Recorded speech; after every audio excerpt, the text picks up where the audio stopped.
All right, so I'm just going to quickly give you guys some examples so you could use in your calculator so you see how you're going to use these equations. Okay, so let's look for the first one. We want to do 10 CR. So order doesn't matter, right? So 10 choose 3. So how are you going to plug this in the calculator? Is you're going to first plug in 10, so just 10 itself, and then you're going to go to the button where you see NCR. So in this calculator, like I said earlier, you'll have to press the probability portion. So click on it and just go scroll down to the NCR, press enter, and then you're going to press 3. So you have to put the N first, the actual C, and then the R value 3. Press enter, and there you go. And so the answer to this is going to be 120.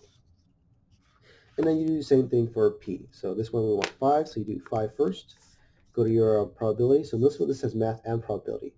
So usually it has it in your math as well. You might have to look for it, but in most cases, like I said, sometimes it's right here. So probability, this one order matters, so it's P, and you press 4, and there you go, 120 as well.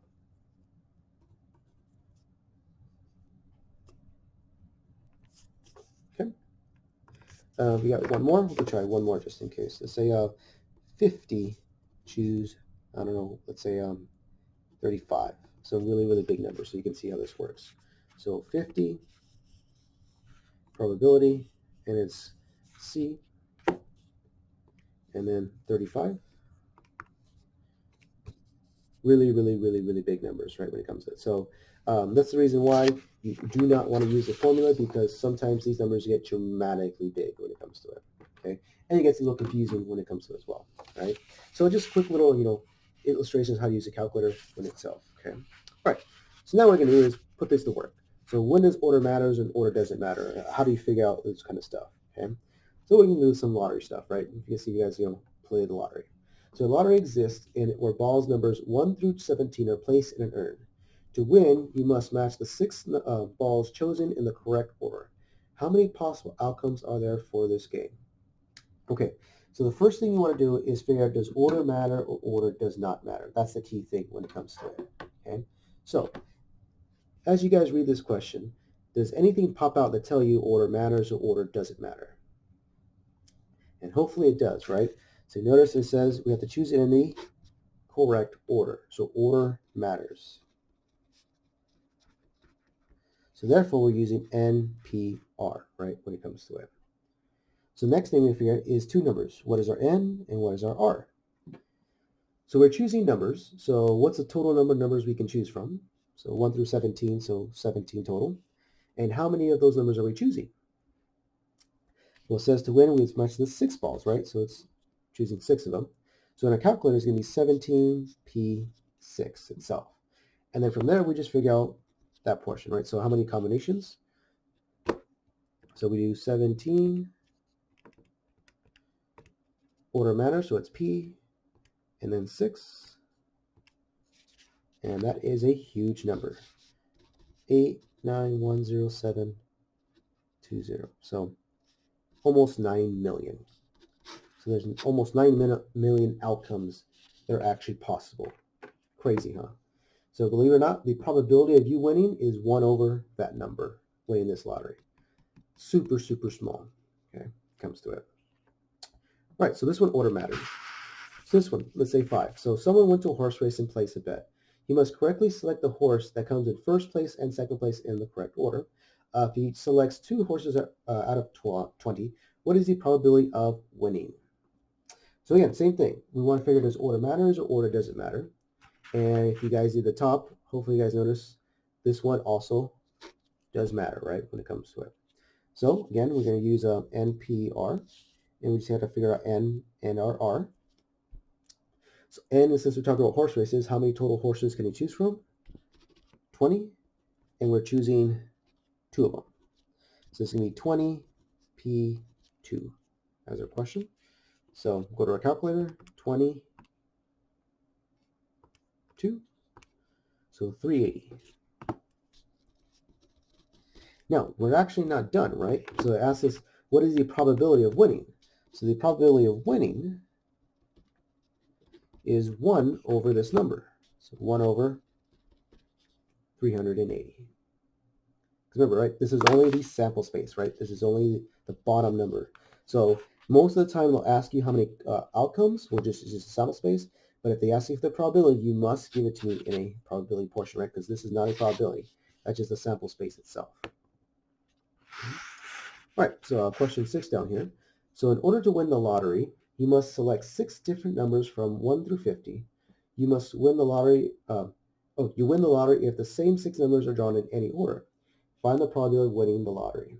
All right, so this one, does order matters or order doesn't matter? Well, it says in any order. So this one said the correct order. This was any order, so order doesn't matter.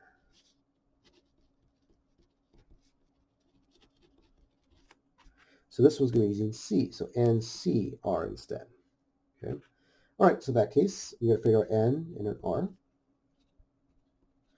So N is going to be 1 through 50, so 50. And we're choosing how many numbers? So again, 6. So it's going to be 50, choose 6. So 50.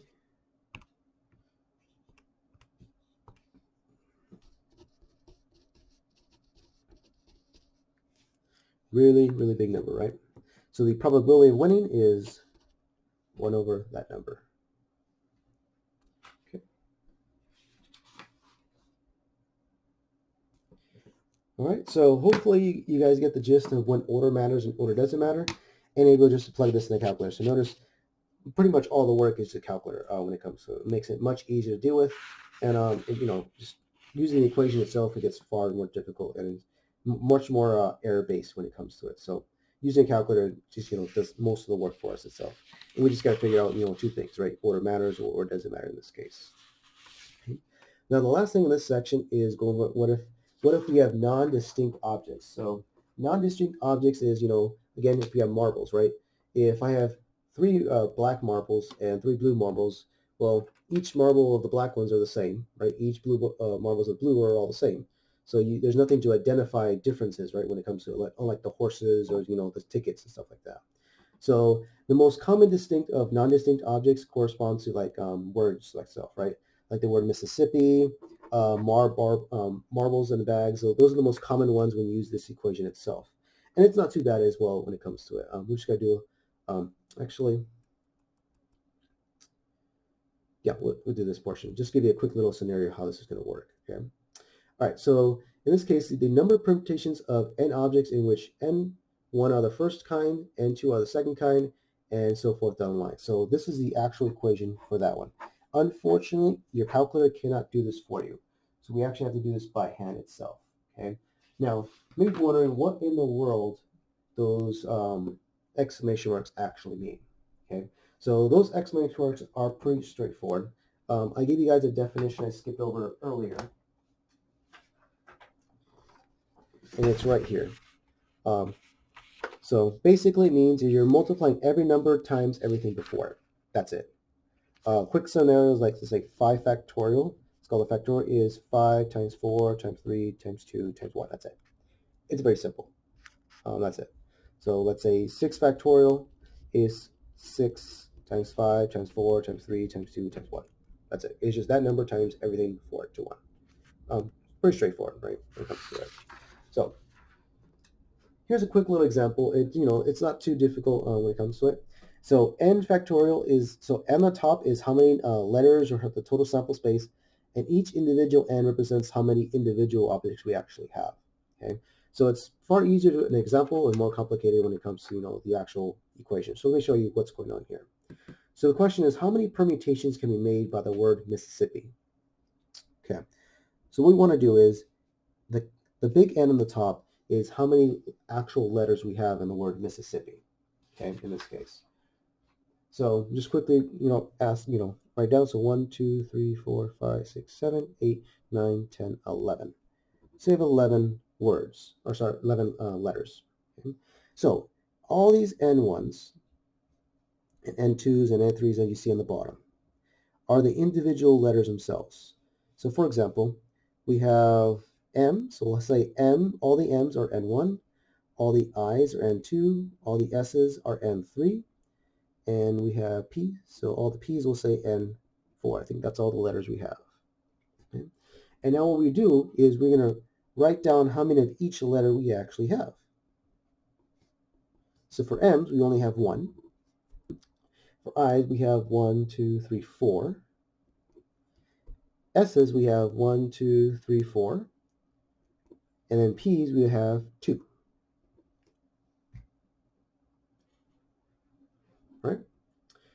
All right, so now this portion, these are going to be the bottom numbers with factorial. So it'll be 11 factorial over 1 factorial, 4 factorial, 4 factorial, and then 2 factorial, just like that. And at this point, you can leave it just like that. I'm not picky when it comes to it. This will give you the exact answer. If you really want the exact answer, believe it or not, if you go into your probability portion, there's a factorial as well. It is the third one. So if you notice, see that one there? So if you want to see what 11 factorial is, it's a really, really big number. So essentially, you find out each individual factorial and just divide in that case. But, I'm happy if you just leave it like that. Just the setup portion itself when it comes to it.